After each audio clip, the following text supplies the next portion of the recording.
The goal kicking, was there any? We've got outwork, outlearn as our Rugby Ricks mantra. Was there a time in your career that got you to Super Rugby, got you into the All Blacks, where you were just like, I'm obsessed, I'm fully committed, I'm working harder than I've ever worked in my career? On goal kicking or anything? Yeah, just on anything. Just on anything? Yeah, probably. I reckon it was probably when I got dropped by the All Blacks. I reckon.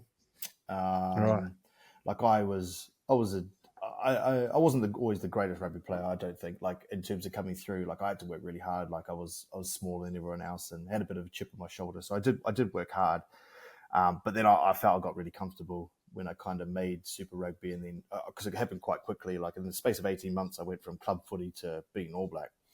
So it Wow. happened really, really quick. Came through the old way. No, I didn't make a rep side until I was 21, and kind of just got seen at the right place. Played good footy. Got through Super Rugby. Went to the Highlanders. Got into the All Blacks, and I probably, to be honest, I probably relaxed a little bit. And then I got dropped, and I kind of real kind of look at myself. And I remember I wrote it on a piece of paper. I said, I wrote down. I said, "Do I want to be an All Black? Yes, I do." And then afterwards, I said, "Well, fucking train like one."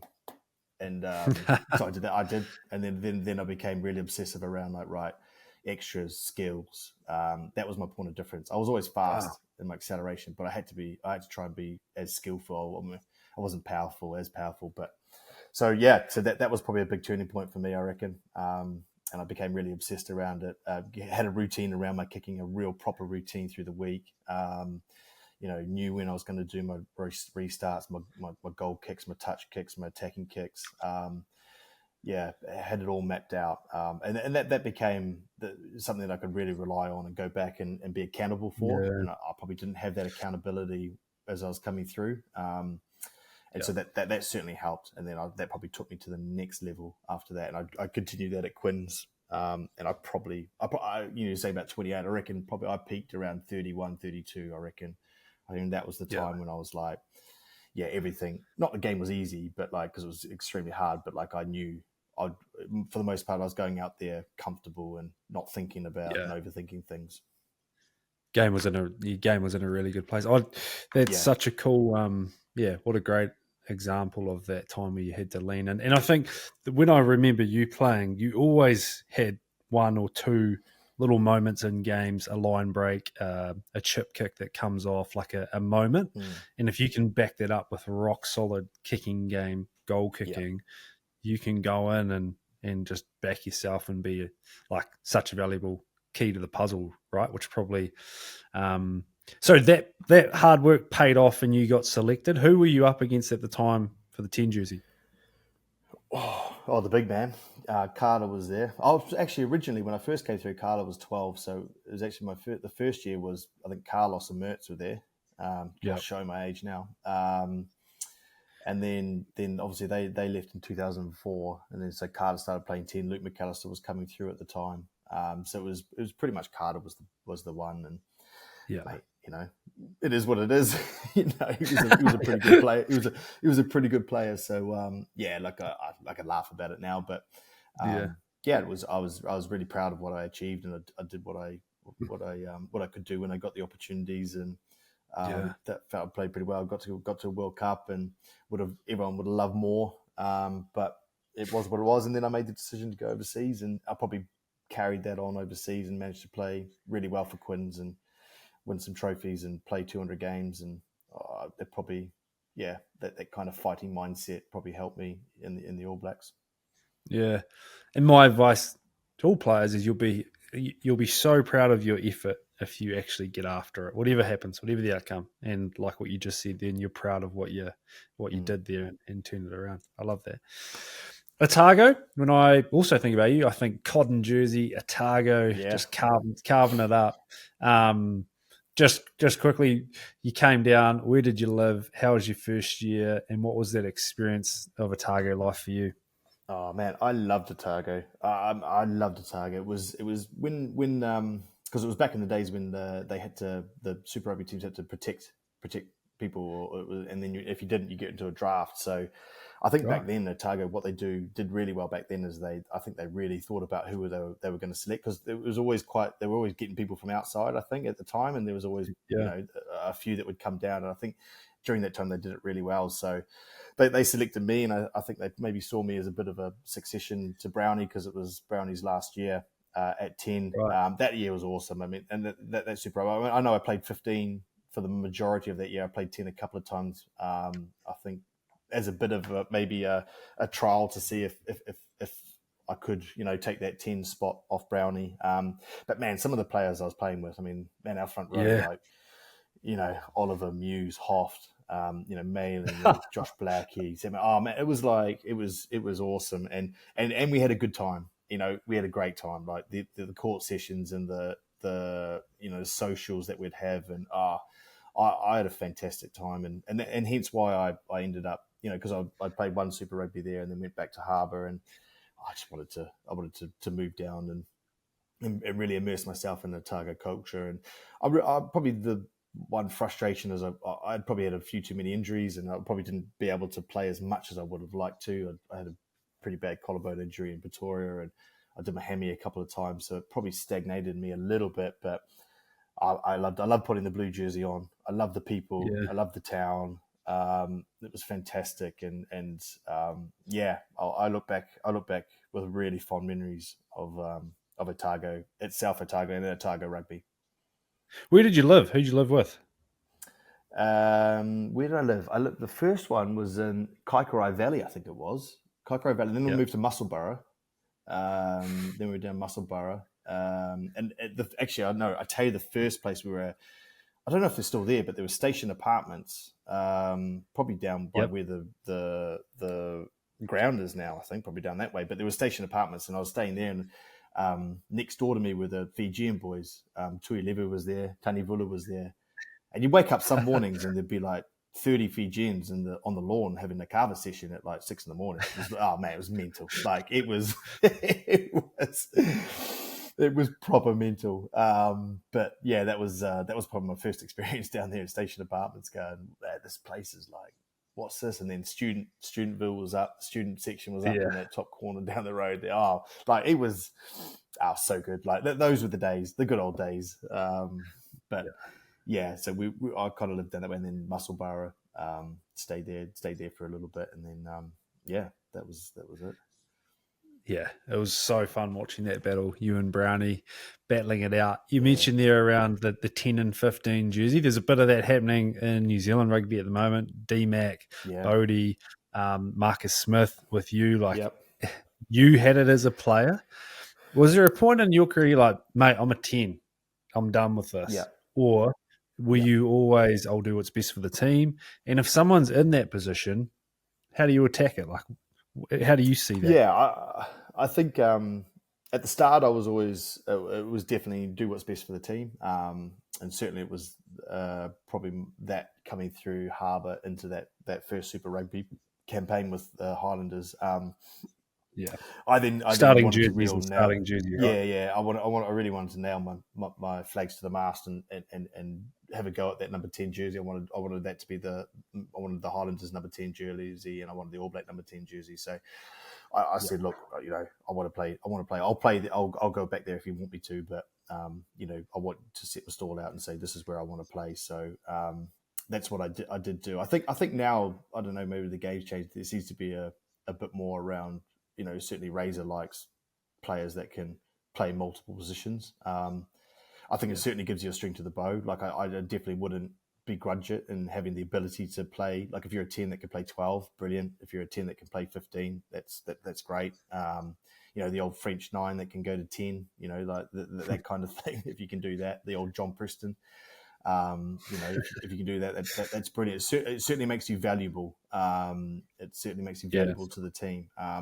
Like the And for a Marcus Smith makeup one's really, really on interesting. the bench, eh? Yeah, definitely. I think Marcus Smith one's really interesting because I actually feel really sorry for him. It's not just because I coach him and he's at Quins, but he's been their best player in England for the last 2-3 years, and I think people are forgetting that. And I think it's almost a little bit Yeah. now because he's a bit of a maverick, and I don't think I don't know the English system whether they like mavericks, even though they say they like mavericks. Like it seems easy to be a bit of a fallout for it. And obviously Finn Smith came in and did really well, and but Yeah. look, I just think he does. Marcus sees the game so different to like 90% of the English players. We're lucky at Quins because he's been there so long. We've got 50 people that know what he's going to do. They react and they're on his shoulder, or they know in this situation he's more likely to do this. He's going to look for that cross kick. So wingers hold the field, fill the field, use your real estate.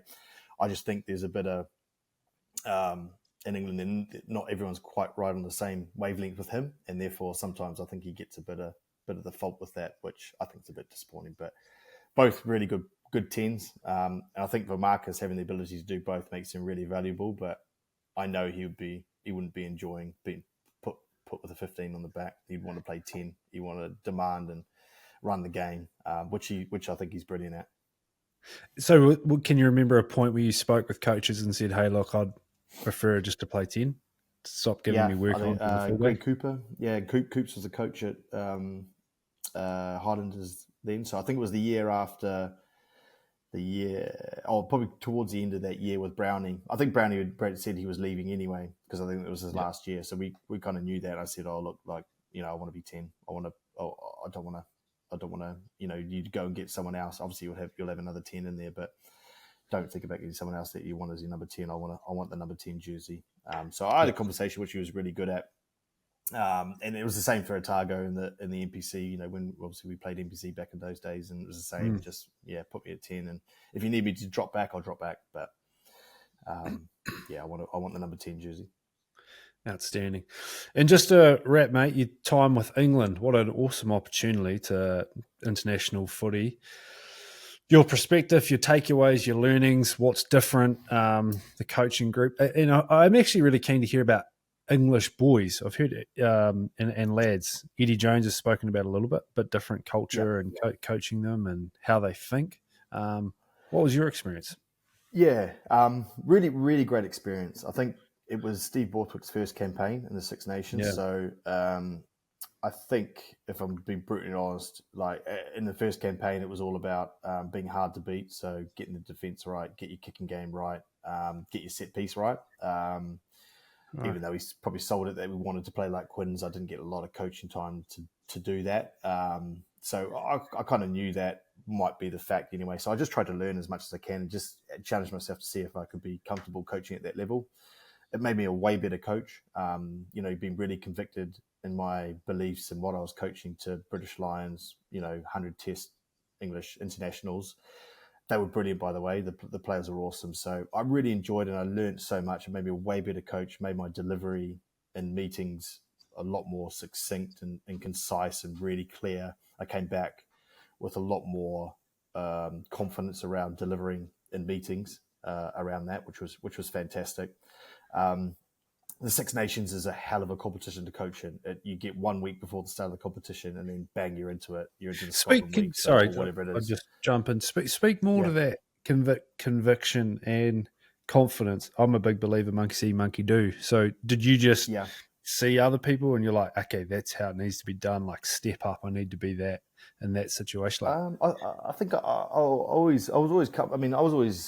I'm quite an introvert really, but when it comes to rugby, I do get extroverted a bit, but I always get nervous around speaking in front of people. I think most people do, but I was comfortable doing it at club level. But this is, you're delivering to Owen Farrell, who's played 100 tests, Mako, British Lions, you know what I mean, Murrow. But so these guys that you see, and I've played with before, played against as well. So again, I leaned on my philosophy, relationship first. So even though I've probably hated the Saracens guys playing against them, forming relationships with them, it was really important, and then that helped the delivery and things like that. So I think it just it's just another level up. It's just like as a player, there's no margin for error at the top level, and that has to be the same for coaching as well. So I felt like I dealt with that really well. And got a lot more confidence as I got through. And Steve's pretty hard on the coaching group as well. So getting used to him was a big thing. And yeah, as I said, the Six Nations is man, it's fast and quick. There's no time. You're away for 8 weeks. Even though I was up the road from my house, I never got home. It's pretty tough on the family. Like being away, it's just relentless. so that was something to get used to, for a good insight into what international footy is about. Um, Why is and it so yeah, relentless? it was just because like you come from one, I had to do two jobs, so I was doing like Quins a little bit, then into England, so Right. that was tough in itself. But you basically go from Europe, you go from Premiership to Europe, and then after Europe, you go straight into camp. You've got 1 week, and then you're into the first Six Nations game. So whatever you need to get in. So for example, they had no attacking system. Eddie Jones before was all about momentum and round the corner type thing. So I had to implement in a week a 1-3-3-1. Like, it's just no time. So you talk about being simple and being clear and getting messages across quickly that these guys can learn. Far out. Mm, That was, man, that was proper. And it was a great challenge. It was an awesome challenge. yeah. So yeah, it's just relentless. Then you go bang bang 2 games, and you get a fellow week, and you're training, and then you get another one, and then all of a sudden 8 weeks is done, and then boom, it's all done. So There's a yeah, it was there's a misconception around that. Like a week to prepare isn't a week. oh, It's no, potentially a meeting and 50 minutes yeah, on hundred grass. percent. Yeah, Yeah, if that really, if you're thinking about attack and you've got to put contact and set piece and defense and kicking game and unstructured and all that kind of stuff. yeah. So How did yeah, you no, approach? it Can was I ask you a question? How did you approach your first presentation to the boys? Right, boys, we haven't got much time. Here's what we're yeah. gonna do. Well, my first one was at Twickenham, because there was a kind of a launch thing going on there for the Six Nations, and I remember we were upstairs. I mean, this is how ridiculous. I mean, doesn't seem like international footy, but I remember we were upstairs in one of the big conference rooms, and we cleared all the chairs out, and there was kind of like half the group were doing one some kind of meeting thing, and the half group, like, my first session for them was right lads, this is our attack system in this conference room. Let's run through it in this like big conference room, and then we're going to go outside and do it. So it was like, right, here's the TV, here's 1-3-3-1. This is the basically what we want to try and get out of it. We want to do these three principles. This is all we're going to focus on. Boom, we'll go outside, and then we'll hammer it outside and just kind of not see how we go, but like we'll hammer those principles, and then we'll go from there. And they were really good. I mean, you're working with good rugby players, smart rugby players. And I think, to your last question around like what the English boys are like, they love the detail. They love the detail Mm, side of it. So they kind of crave that. Sometimes as a bit of a blind spot. Sometimes it can be for some English players like, oh, what do you want me to do here? And what do you want me to do yeah, here? And then here, what do you want me to do? And here, what do we do? And sometimes it's like, mate, there's a gap. Just run. Like, have a crack. Be special. Like.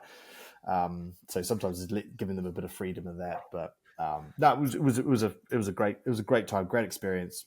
Tough, but made me a way better coach. yeah. Yeah, outstanding. Hey, I've really enjoyed this hour. It's been absolutely magic just to get some context and like your coaching experiences is only setting you up for future roles. Is there any plan to come back to New Zealand in the horizon, or happy what you're doing? No, hopefully, definitely. I think, as I said, I've been here for 17 years, so I think we're both family. You've got 3 kids, so I think a new challenge is probably on the horizon a little bit. But we'll wait and see, mate. It's the old coaching thing: is someone's got to lose a job for me to get a job. So yeah, I just keep my eyes open and see.